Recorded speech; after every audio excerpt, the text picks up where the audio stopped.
Hello, I'm Ronnie Eldridge, and welcome to Keeping Relevant. My guest is Doug Kellner. He's been an attorney in private practice for more than 40 years, while also serving as a commissioner of elections, first for New York City and for almost 20 years now as co-chair of the New York State Board of Elections. I want to welcome you and ask you when you developed this interest in elections. Well, in high school, I was very interested in politics. We were committed to ending the Vietnam War, and I've stayed interested in politics. As soon as I came to New York to go to law school, I joined the local Democratic Club, and the rest is history. What club was that? Denny Farrell's Tioga Democratic Club. Oh, good. But then when I moved to the West Side, I joined the Three Parks Independent Democrats. And so it was interesting shifting from an old-style Tammany club to a West Side Reform Club. Right, with a lot of energy and real commitment, right? In both places. Yeah. But they were very different. What was in the how they difference? worked. It's interesting. Well, in the Tioga Democratic Club, it was an old-style club where people would come in to see the leader to ask for help with their problems. And that's where I was immediately put to use in organizing tenants and dealing with abandoned buildings. When I moved to the West Side, there we talked. And so you had political arguments, but it wasn't so oriented to actually providing services in the neighborhood. I joined many years ago the West Side Democratic Club. Both the clubs, in a way, although I think the organization clubs served more like the poverty centers, during the war on poverty, of giving advice and representing people and and providing jobs. That was a big thing, right? That's right. Yeah. So you've been adamant in your dedication to electoral law. No, I've been very pleased to be a part of the process of ensuring our democracy. The reason I became an elections commissioner was that in 1992, New York City signed a contract to develop a direct recording electronic voting machine to replace the lever voting machines. And this machine did not have any verifiability to it. Basically, you had to trust the people who programmed the computer to count the votes. And I was outraged that that would be a suitable voting system. The Democratic County leader at that time was Denny Farrell, and Denny shared my concern. And it was an important mission for me to get the city to stop this. Now, at the time, the Democratic commissioner was Alice Sachs, who was in her 80s, and she was a protege of Eleanor Roosevelt. And Denny said, "You can't go after a little old lady like that, who's a hero of the party." Me. Go on. Well, but I said, "Denny, this is the only way. You need somebody on the inside who understands these things to explain it and to stop it. And Alice is not sufficiently engaged." So he said, "Oh, okay, if you insist, go ahead." Now, you may not remember, Ronnie, but you were one of 2 members of the city council who voted against me as elections commissioner. Why? Why did I do that? Because you thought I was just an organization hack. No, I did not. I actually thought that you were, that's terrible. How did I do that? I can't believe that I voted against you. That's terrible. I apologize, and it worries me about how I voted and other things. God, terrible. But it's interesting because I remember the old machines, and you'd go in and you'd pull a lever and it made this wonderful sound, right? And you'd vote behind the curtain. But to have it done on a computer with no backup makes no sense at all. That's right. So I was pushing for a voter verifiable paper audit trail. So And I was the first elections official in the country to develop that concept. And in the course of the 90s, I was able to convince enough other commissioners and Mayor Giuliani to stop the conversion of New York City to unverifiable election machines. And when they passed the Help America Vote Act, it required the retirement of the lever voting machines. I led the movement to use hand-marked ballots that go into paper scanners that record the image on the ballot and tally the votes, but you still have the original paper ballots marked by the voter to confirm the outcome. Back up.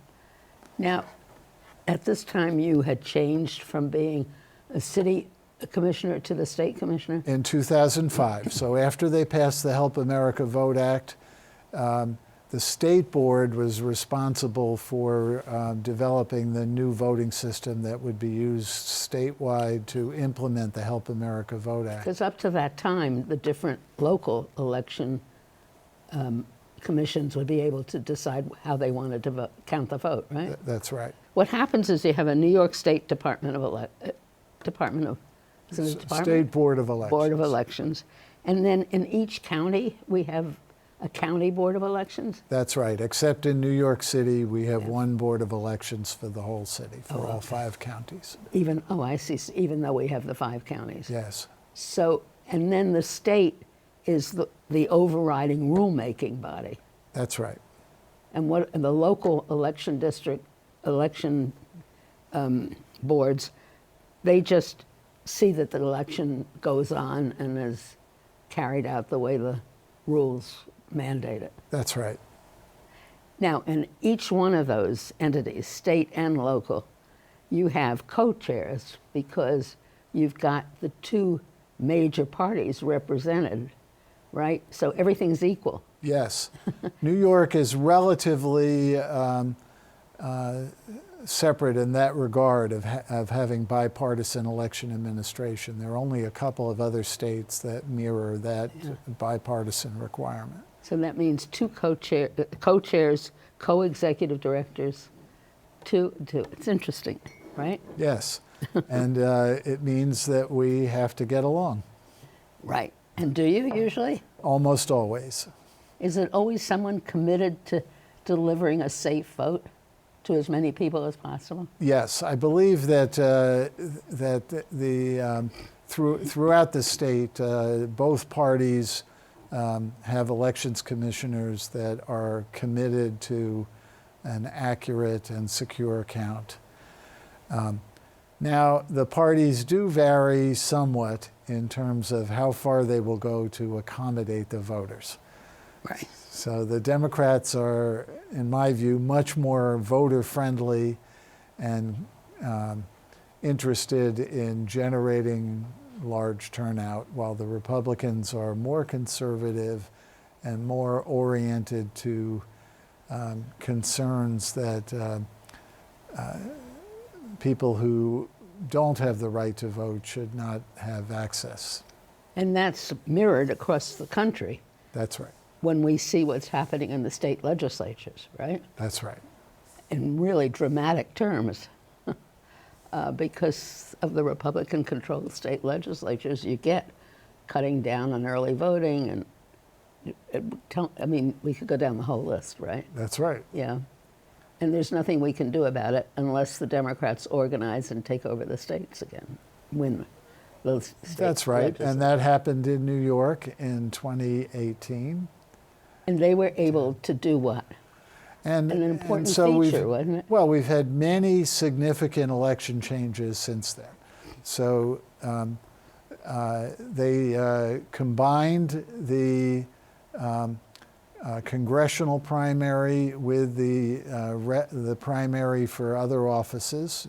If you'll remember, we used to have our primary in September, but we had to hold the congressional primary in June.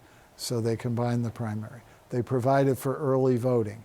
So now we have 9 days of early voting, including 2 weekends before Election Day, which make it much more convenient for people to vote.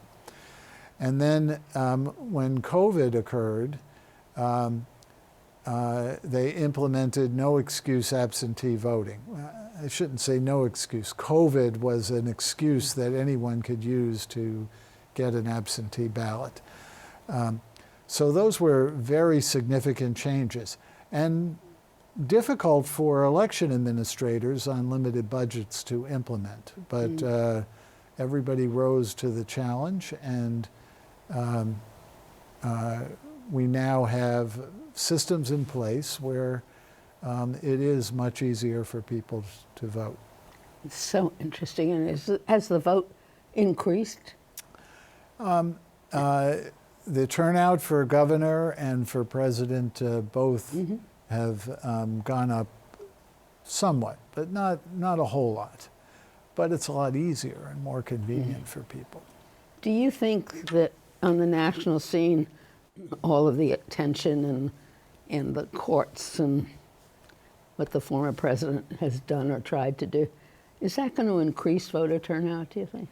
Well, I hope so. I hope it alerts people to just how important voting is and how it's a mistake to take democracy for granted. That we have to we have to participate in order to have a robust democracy. I was impressed, though, with all of the local election boards in the country. Not all, but the ones that I heard about. I was impressed with their dedication to seeing that there's a fair election happening. But I think what you mentioned is the most startling thing, was the decision of the vice president, right? Well, that's right. What would have happened if Pence had done what Trump was asking him to do, which was to hold up the certification of the presidential electors from the states that Trump was disputing? Let's go back and talk about the electors. That's not under the jurisdiction of the Board of Elections. Well, Is it? yes. I mean, the electors are nominated by the political parties, and the political parties list in New York. The political parties list the presidential and vice presidential candidates that the electors are pledged to vote for, and so the names of the electors are not on the ballot anymore. Maybe when you were a girl, They were. but I think people realize that people are voting for the slate, and it's easier to simply identify the slate by the candidates. And they're named by pledged the to vote for. parties, each party. That's right. And then where do they meet? And they meet in the Capitol In the Capitol. on the third Monday in December. Do they have to mark something and put it in a box, or? Yes, they fill out ballots. It's They a whole do. ceremony. And the Board of Elections does that? Well, the Secretary of State in New York handles that. But we're the ones who have to certify who those electors are. And then we work with the Secretary of State's office to make sure the paperwork gets to Washington. So it was the Secretary of State's offices that sent the invalid electors to Washington? No. No. How did we And get? that's why they were phony, fake. I see. They went around the Secretary of State. They simply met on their own, not having won the election, not having been certified by their local election authority. These, in quotes, fake electors met, filled out electoral ballots voting for Trump and Pence, and mailed them in to the office of the vice president, who was also the president of the Senate, which is where these go. They also go to the National Archives. There are actually 7 copies that the electors have to fill out, and they go to various places. But it's the vice president presiding at a joint session of Congress who opens those certified electoral votes and counts them. His office gets those from the National Archive? Yes, well, and from each of the states that mail They them did. in. And so what Trump was asking Vice President Pence to do was to set aside the certified electoral votes from those states where Trump was hoping that they could. Get 11,000 more votes, whatever it was. And Pence said, that's wrong. I'm not going to do that. Now, I might add that Pence said that's wrong and I'm not going to do that, but there were a number of members of Congress who agreed with Trump, including several from New York. I'll start with Elise Stefanik, who I think is, it's outrageous that she goes on Right.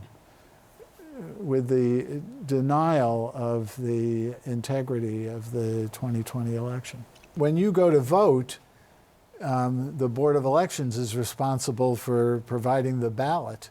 Right. And you have to make sure that the voter gets the correct ballot for the districts So that are up for election. So the census is important to them. There's a lot of work that has to be done in order to update the voter registration lists so that each voter gets the correct ballot. I think the New York State Court of Appeals itself acted unconstitutionally by having a judge draw the district maps when the state constitution explicitly says that in the event that a court should determine the lines are invalid, it should be sent back to the legislature. And the Court of Appeals, by a 4-3 vote, ruled that that sentence in the state constitution was impractical because of the time limits to get the redistricting done, and basically ignored it. So that's now the case that's going on now is to still have the legislature draw the congressional lines in New York And State. where is that case now? It's in front of the Court of Appeals. The appellate division has ruled that the line should be redrawn, and that's being appealed, and the Court of Appeals will hear that case in October. And then it goes to the Supreme Court? No.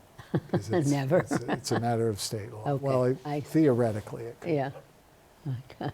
So what other things do you think should change to ensure? Well, getting into the nuts and bolts of election administration, New York City did a very good job bringing in early voting.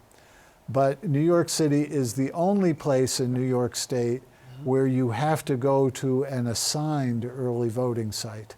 Everywhere else in the state, you can go to any early voting site in the county and you will be given the correct ballot and your vote will count. But in New York City, they have been very slow to implement that. Do we have drop boxes? No. Is that a good thing? Well, I think that drop boxes add a new layer of complexity, and it's easy enough to either mail your ballot or you can drop it off at any poll site. Right. So if it's during early voting and you don't want to actually vote in person, or you have somebody else give you the ballot, you can drop it off at the election site. I don't even think you need to put your own stamp on the ballot. Not sure. Not now. Yeah, That's a change. yeah. And that's very expensive, you know. I when you know. have- I was going to say, next we'll have that. We'll get rid of that and put it back in state treasury or something. I don't know. I'm only kidding, but anyway. And so, who looks at ballots to see that they're printed out correctly? Well, before every election, they do what's called logic and accuracy testing, both for the machines and for the ballots to proofread them. But the more important thing is that in logic and accuracy testing is to make sure that the scanners are properly configured so that they will correctly count the ballots. And that's done before the election, and it's also done after each election. Now, the Board of Elections, we also now have campaign, what? So New York State has followed New York City's lead and now provides for public financing for campaigns for election to the state legislature and for the statewide officials, governor. And what does that mean? So, as I say, the system works very similar to the New York City system. You get a match starting at 8-1 for contributions up to $250 from people who live in the district. And where does that money come from? From the state treasury. Sir, in the state treasury. And how long has that been in practice? It was adopted 2 years ago, and the coming election in 2024 will be the first election of the to use it. matching funds. Yes. That's interesting. And is that just for state officials? it's only for a state legislature, and then in 2 years it'll be for governor, state controller, and attorney general. And also on the website of the State Department, you can see all the contributors to campaigns. That's right. And is that, how new is that?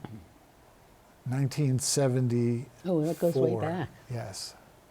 And by the way, that's why the State Board of Elections was set up. Before 1974, the New York Secretary of State did the functions, the statewide supervising functions. But when they required campaign finance disclosure, the legislature extended the bipartisan system to the state oversight. So I'm not wrong then, am I, to say that this is really a very committed workforce? As I say, throughout the state and the nation, you have very dedicated officials who administer elections. And election administration has become more and more complicated to get it right and to keep it secure. Not just from people trying to steal elections, but you have computer hackers and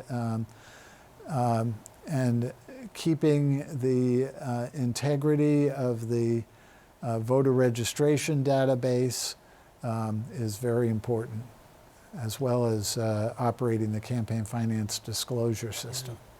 So I'm sorry that I voted against you. And if I could, I would give you a medal because I think that we have been so lucky to have you representing and looking out for voters' interests. Well, And that's very nice I'm of so you to glad say. that we've come through this crisis, which I believe we have, still being able to have a democracy, right? Exactly. Yeah. So thank you so much. Thank you, Thank you. Ronnie.